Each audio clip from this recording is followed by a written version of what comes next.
السلام عليكم مشاهدينا الكرام من قناة ترند الخليج، حيث أعلن المطرب رضا البحيري وفاة مطرب المهرجانات الشاب أحمد عامر، وذلك عبر منشور عبر حسابه الرسمي على موقع انستغرام.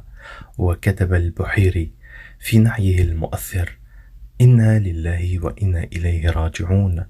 أخويا أحمد عامر، اللهم اغفر له وارحمه وأسكنه فسيح جناته، اللهم آمين يا رب العالمين.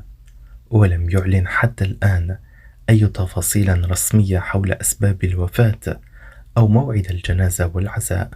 وتفاعل الجمهور وعدد من الفنانون مع خبر بحالة من الحزن الشديد، خاصة أن أحمد عامر كان من الأصوات الصاعدة في ساحة المهرجانات، وحقق نجاحات لافتة في الفترة الأخيرة بأغاني حققت ملايين المشاهدات عبر منصات مختلفة سواء فيسبوك وتيك توك ويوتيوب.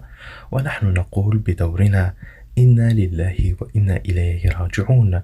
وننتظر الجهات المصرية الرسمية أن تعلن خبر وفاته بشكل رسمي، وكذلك خبر أسباب الوفاة.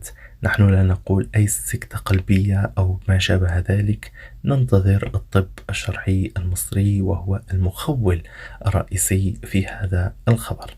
في أمان الله مشاهدينا الكرام، والسلام عليكم ورحمة الله تعالى وبركاته، وإنا إليه وإنا إليه راجعون.